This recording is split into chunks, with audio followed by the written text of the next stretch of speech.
stick. So I'll pound it into a nice round ball after I wedge it. And then once I have it into a decent ball, I'm gonna place it in the center, and I'm gonna take the whole piece and I'm gonna rock it, just roll it on its outer edge to bring that point out, right? That point now is gonna prevent me from trapping an air pocket, which just saves a lot of time. I'm gonna take it, I'm gonna aim for the center, slap it on there nice and hard, and I will check it. That's pretty close. If I am way off, I'm gonna lift it up, round it off again, point it, and then slap it down, right? Sometimes I can just move it over a little bit by paddling it. If it's centered or close enough, just one good hit, and then that piece is stuck. I'm not trying to make it super flat, because then I'm just adding to the work, right? So it's close to the shape that I'm looking for to begin with. I personally use a lot of water. The water does not affect your throwing, but it will if you take forever. Of course, it's gonna get softer, right? So I'm gonna get my hands wet. I'm gonna lock my elbow in. I was talking about being very aggressive with the clay, right? I'm gonna lock my elbow on the inside of my leg right here, and then I'm gonna move up forward on the stool to the wheel, so that when I'm locked on the inner part of my leg, somewhere in here, right, usually right up against my gut right there, when I'm locked up in there, I'm gonna push my body back and then drop my hand, and just the pressure, just the weight of my body is already centering it.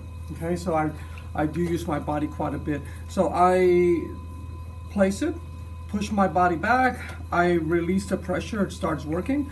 I take my hand, if I can, I'm gonna use my thumb right in here. I'm gonna reach all the way across, and I'm gonna take this muscle and pull right there, okay? So the pressure is right there only, and right there only. I say only because a lot of times you'll see people that their whole hand is wrapped, and they're trying to push all over the place, then it just makes things more difficult. And then they have their whole hand wrapped, and they're trying to, and it's just gonna take forever, and it doesn't work the same, right? So I'll open up my hands, which I never throw like this, but just so that you guys can see where the pressure's coming. So push, pull, the clay goes up, right? Now, once I get to the top part, I get to the lifeline, which is right there, center of my wrist, right? Goes up, thumb goes down, and I'm gonna push down right there, and that's all that hand is doing, right? It's hard, and then this hand, all it's doing is pulling. They can't really work on their own, so that's working and that's working, right? It's a lot easier when we connect two hands together, right? So I push and I pull, the clay goes up, becomes a very rhythmic step, and I can choose to go this way, right? So this is like using my upper body to weigh on it. And that's important when you're using a big piece of clay, right? When we are using a smaller piece, sometimes we can just go like this, and then we can switch it over and go like this, and we're doing the same thing. Pressure right there, right? Get into the top, lifeline goes over, pressure down. Containing, so there's pressure right in there. On larger pieces, I cannot connect my hands, and you might find yourself that you cannot connect your hands, so that's okay, because now all of that is pulling, and all of this is pushing, and then we're still doing the same thing. Once you've coned enough times, so coning is so that we remove all the lumps and bumps off of that piece of clay. Once we've done that, then the clay is pretty much ready to either be finished off centering, and sometimes we take a long time, right, doing it here, and it's like we get to the bottom and then we do something and it goes off. But we've already coned 10 times. So there's this technique where we can say, I've coned it enough times to get it nice and smooth, remove all the irregular parts of the clay nice and smooth. I'm just gonna power center it. And I refer to this as a power centering because it is just about leaning in with power, right? So I take my hand all the way down, and you can see it moving my body. I take my thumb all the way over, not crossing the center, but staying on its half. And then I'm just gonna put a diagonal pressure down that way, adding water, right? I'm gonna put a diagonal pressure down that way, right in here. So elbows, if you notice, have been in my leg the whole time. I'm gonna start at the bottom, I'm gonna push across, and I'm gonna push down, and I'm gonna push over, and I'm gonna power center, and I'm gonna release my hand nice and slow. And the piece is gonna be centered, okay? Once we get this technique, it's like, okay, I can, as long as I cone everything, and I get to the end, now I'm just gonna power center. I'm gonna go the bottom over the top, and I'm going to put pressure down and release it nice and slow, and I'm centered. Okay, then we can go to the next step, which is opening it up and establishing the base. So I am holding the outer edge as a reference, and I'm going to take my thumb, I'm going to find the center, I'm going to use my fingertip and push down right in there. I'm going to stop, and I'm going to add water so that there's no friction in there. And I can open it this way, just like that, and go all the way down. Another way that I open is I connect the whole process together. To me, it is about speed when I'm throwing, right? So I'm, centering it, I get all the way to the bottom, and then from here, that hand stays in place, and then right in here, this finger begins to open it up.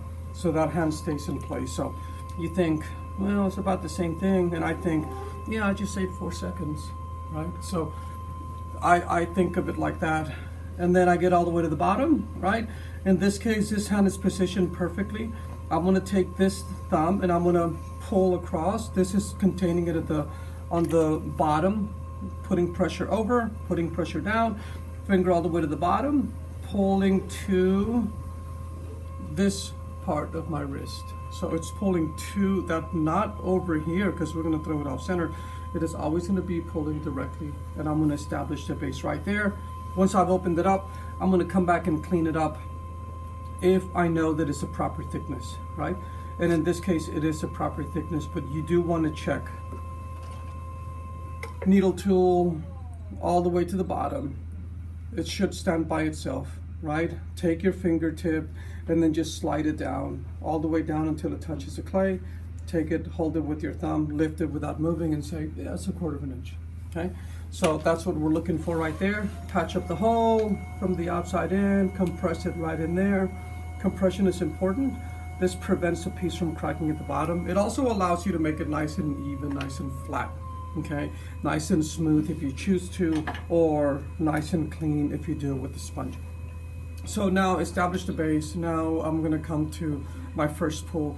Now my elbow, instead of being here, comes to the top right here, and it comes to the top, and I find the location where it needs to be on my leg so that my fingers can drop down nice to the bottom. And then here I can change my hands depending on how I want to pull, right? I like to pull this way for my first one. Finger all the way to the bottom. I like to take my thumb all the way there, or right in here all the way to the bottom, and my thumb right there. So they're offset. And the reason is this finger is my pulling finger on the outside, right? So right in there, finger lined up across, my thumb will be right next to it, it leans up against it. So very strong connection with my hands all the time. And the reason is it prevents me from being off, and you think, of course I can tell that yeah, you'd be surprised, right? I want them to be directly across regardless of where they are, because the pressure has to be directly across. So in this case, I'm going to take my finger all the way to the bottom. I actually have to tell myself, don't push down, because if I push down, I'm going to remove it. And the reason we have to tell ourselves that is this finger is 1/4 inch lower. And then our heads, we want to level them off. So what do? We push down, right? So hold it in place. The finger on the outside, I'm pushing across, push across a little bit, keep the pressure, move my hands up nice and easy, and I start building up the wall. So add a little water. I like to do the same thing with a sponge. The sponge actually allows me to be more aggressive because of how it contains water, and it just, my finger loses the moisture really quick, where the sponge continues a little bit longer, especially when it's from the top down. It just keeps running to the bottom of the sponge, right? So all the way to the bottom. The only difference is my fingertip has a sponge in front of it. So I put pressure down, I keep the pressure, I move my hands up nice and easy. Nice and easy is key right here. I get to the top and I release nice and slow. So I can tell that I'm moving up nice and easy because when I look at those lines, they're stacked up as horizontal lines, okay? Where we want to make sure that we're doing that, as opposed to not nice and easy and then just changing it up, and then you have more of a spring-like, right? And what's happening there, it's not enough pressure, a lot of pressure, no pressure, more pressure. So you have walls that are thick and thin, and they have a tendency of guiding you the next time you go through, right? So same thing. You can see I'm taking advantage of my wrist all the way to the bottom. My fingertip is touching the bottom, all the way to the bottom on the outside. Take my finger, put pressure in, keep the pressure, move my hands up nice and easy. they come together. You notice how my thumb on my left hand is right there holding? That allows me to keep everything in the right place. At some point, we're not going to be able to do that, right? I'm going to have to lift my hand up. The thumb doesn't work. So now, usually by the time we get to this part, we've practiced long enough that we have a good sense on where our fingers are. And then we're going to be able to keep together without having any kind of touch. And then we're going to be able to build cylinders. Okay? Questions? Right, you guys practice on your cylinders, and then if we need to make, yes. So we're making that shape. You can make this shape. This is the hardest shape. Listen, if you can make this shape, it's going to lead to all kinds of stuff, right?